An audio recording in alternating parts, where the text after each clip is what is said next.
Juan Kapitulo 6, versikulo 35. Si Jesus miingon kanila, "Ako mao ang pan nga naghatag sa kinabuhi.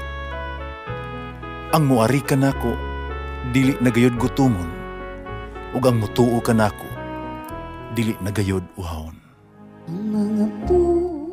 Pan sa kinabuhi.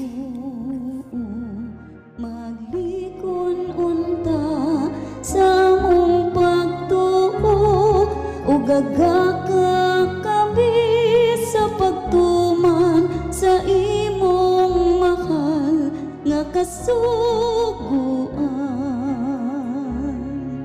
Ang Ginoo manaa kaninyo.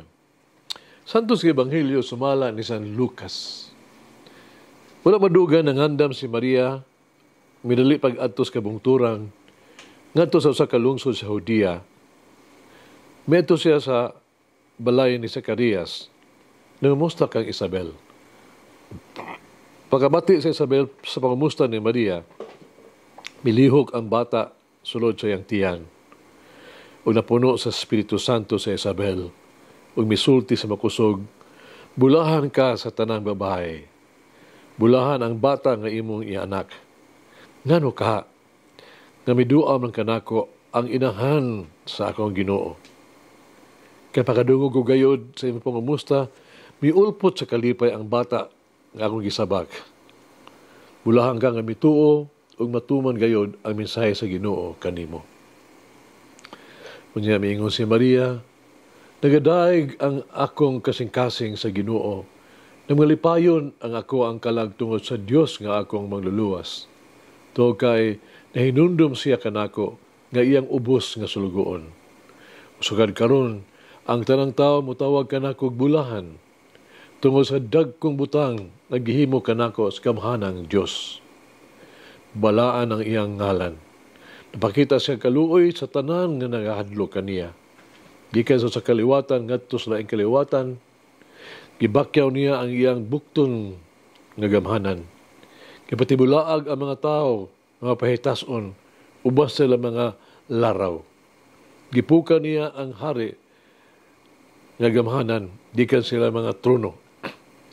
O gituboy ang mga paubsanon. Gibusog niya sa maing butang ang digutom. O iya papahawa nga walay dala ang mga dato. Gituman niya ang iyang gisaad sa among katigulangan. Mitabang siya kay Isabel nga iyang suguon. O nahinundom siya sa pagpakitag kaluoy ni Abraham. Ug tanan niya mga binuh kaliwatan hangtod sa kahangturan. Mipuyo si Maria tulo ka bulan, luban kang Isabel, unya pauli sila.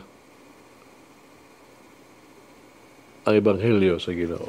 Pasalamati ang Ginoo, kay siya maayo, ang iyang gugma mulungtad, hangtod sa kahangturan.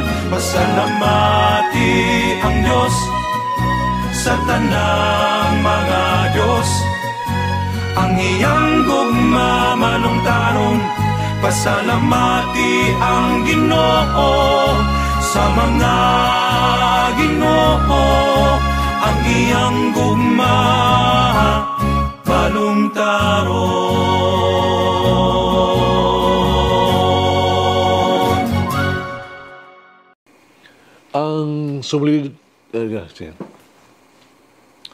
Ang solemnidad sa pagsaka sa tuang mahal nga Birhen sa langit, the Assumption of Our Lady to Heaven. Natong Nobyembre 1, 1950, si Papa Pius XII nagdeklarar sa usa ka doktrina nga si Maria mao ang Immaculada Concepcion, inahan sa Dios. Nga human sa natapos iyang yutan-ong kinabuhi, gibayaw siya lawas o kalag ngadto sa nangitong himaya. Apan ang ato ang gihandom karon, di lang ang hipit nga pagkawala sa lawas ng korupsyon, no? Sa pagkadunot. Kundi labaw pa ang kadaugan sa mahal nga birhen batok sa kamatayon ug sa iyang mahimayaong pagsaka sa langit, the Assumption. Sayon kita, ang kamatayon mo ay resulta sa sala. Apan, ang mahal nga Birhen Maria, ipaburan pag-ayo, nakalingkawas gikan sa mga sala. Sa diyang Anghel Gabriel, napakita o nangumusta sa mahal nga Birhen Maria, siya miingon, maghimaya ka, Maria. Hail full the favored one, ang Ginoo anaa kanimo. Makaturungan nun gyud ang pag-ingon nga mahal nga Birhen Maria nga puno sa grasya, hipit nga gawaston sa sala. Ug mas angayan nga mahal nga Birhen Maria nga gawaston sa sala sama sa iyang anak nga si Jesus magigampit usab sa pagkabanhaw ug paghimaya pagsaka siya sa nato sa langit uban siyang anak. So nato pagtubag ang pangutana. Ngano nga ang mahal nga Birhen Maria gibayaw sa langit lawas o kalag. Tugod ako mangutana kaninyo ni ini mga pangutana ba? Tubag. Hatagan ba nimo ang labing kaayo nga pag-atiman ang usa ka butang nga alang sa usa nga imong hinigugma pag-ayo? Dili ba? Gusto ba nimo, di ba gusto nimo nga usa ka makanunayon walong tarong pagig-uban sa usa ka tawo nga minahal nga labing duol kaysa imong kasing-kasing? Gusto nato kanunay nga magkauban ang atong mga hinigugma, dili ba? Gusto nato nga malipay sila sa atong matagamtaman. Masinati ang ato ang masinati o makita kung unsa ang ato ang nakita. Sigurado, gusto ni Jesus kung unsa ang labing maayo para sa iyang inahan. Kung asa siya, gusto niya nga ayang inahan kauban niya. Gusto niya na kung unsa o kinsa ang iyang gimahal, labi na ang iyang inahan, si Maria, magkauban niya nga to sa langit. Unsa kaminudano ni ini, ang pagsaka sa mahal nga Birhen, ngadto sa langit para sa atong kinabuhi. Uban kaniya, ang mahal nga Birhen Maria siguradong usa magdala kanato ngadto sa iyang anak si Jesus. Ug si Jesus dili mubulag sa iyang kaugalingong gikan kanato. Buhaton niya ang labing maayo sad alang sad kanato. Kung ibutang nato ang atong kaugalingon ubos sa iyang paggiya, siguradong magpatiliwala si Jesus o siya ang magawin alang kanato. O si Jesus, manalipod kanato gikan sa sala o gikan sa kamatayon. Sa diha nga kita mutawag, mudangop ngadto kang Maria, ang mahal nga Birhen, sigurado kayo magdala sa ato ang mga pag-ampo siya. Mag-ampo, ipadala niya ang atong pangamuyo ngadto sa iyang anak nga si Jesus. O si Jesus sigurado kayong maminaw kanato, minaw kaniya, umutubag sa to ang mga panginahanglan. Ang pagsaka sa mahal nga Birhen ngadto sa langit, nagumatuod, pagbayad niya ngadto sa langit, nagumatuod kung asa ang mahal nga Birhen Maria. Dito usab, kung asa siya, kita usab magauban kaniya. Kita matilud-anon nga mayang mga anak. Kinsaka sa langit, kita usab magauban kaniya. Kiminahal man ta niya. Ang mahal nga Birhen Maria anaa sa langit. O dito unta kita usab sa langit. At makatanong karon atong kagalingon, unsa kalig-on kamatilud-anon ang atong debosyon sa mahal nga Birhen. Kanunay ba kitang matawag sa mahal nga Birhen uban sa pagtakod, uban sa pagmahal, isip iyang mga anak? Dito gilanon sa kinabuhi ni San Nicolas Tolentino, nasakit siya, grabing sakit kayo.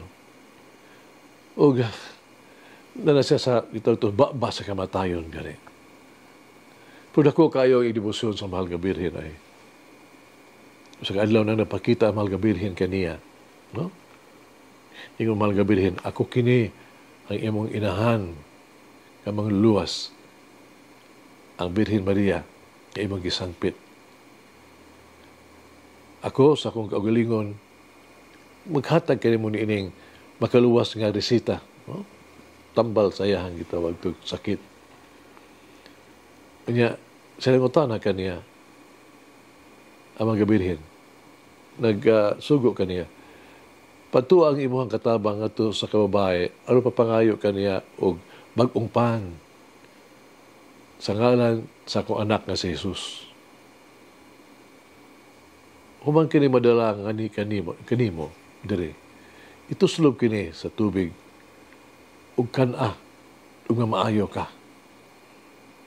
Si Nicolas Cholay bisan unsa nga pagduha-duha sa hugot nga pagsalig sa iyang mga pulong, nagbuhat sa gihangyo sa mahal nga Birhen. Ang inahan ug siya milagroso gyung naayo. So kadiadto si Nicolas nag-aalagad niining resita naghalad ni resita sa paan gituslob sa tubig sa tanang mga masakiton nga iyang gibisitaan. Una nga ayo sila. Ang iyang mga kaubang fraile, napadayon niining kustumbriha, milagrosong buhat. Ito na siya panisitos. Gani sa kada pistahan ni San Nicolas, no? Bisa din sa Sugbo, naagyo yung mga panisitos ng panghatag. No? Kaya kinunay, uban lang kini sa usa ka pag-ampo o litok. Uman natin ipakaon kini gitusob sa tubig ng panisitos. Nga diin, mingon ta, ingon ta masakiton, pagbaton o pagtuo, tungkol kay ang pagtuo mo ay nakaluwas kanimo. Mag-ampo kita. Among mahigugmaong Ginoong Hesus, among balaang mananambal, ikaw ang amo ang kahupayan, ikaw ang amo ang kalipay, wala imposible diha kanimo. Wala ako kanimo, wala kami uban kanimo. Mapaubsanod kasing-kasing, ano mag-ampo, bilagis mahigugmaong pagpatiliwala sa among mahal nga biring inahan, na imo sa inahan si Maria, alang kanamo na iyang minahalsad sa kinabuhi. Sa muna kong gugma, magbuhat untang magmilagro. May milagro ta silang kinabuhi. Kuha, no? Sa mga namong igsoong kasailang kasakit, pag-ana ang ilang mga pag-antos, pahiran mo unta ang mga luha sa kasakit, ilang naong, ilang mga mata. Ayuha sila mga sakit. Ayuha sila gikan sa kung unsa man nagsamo kanila o giuli kanila ang ilang kahimsog. Ato mahigugmaong Ginoong Hesus, gitugyan ko sila sa imuhang tabang o pag-ayo. Mua nga dili sila mawad-an sa paglaong o muhunong.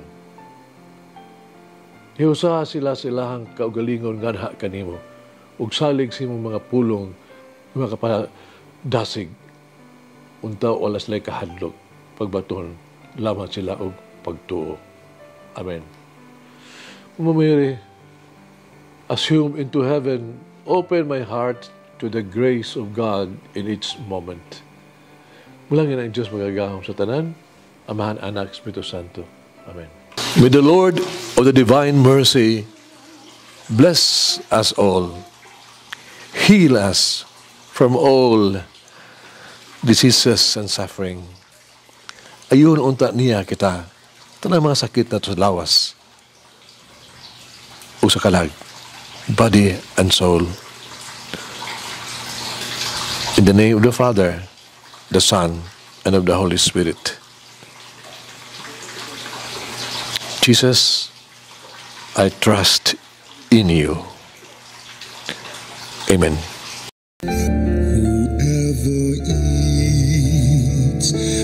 Bread of life will never hunger, says the Lord. Kay galaan inyong nabati ang pagpaambit ug hamubong pamalandong sa pulong sa Dios, pinaagi sa tulumanon, pan sa kinabuhi, nga gidumala ni Monsignor Daddy Silva. Hangtod na usab sa sunod higayon, daghang salamat.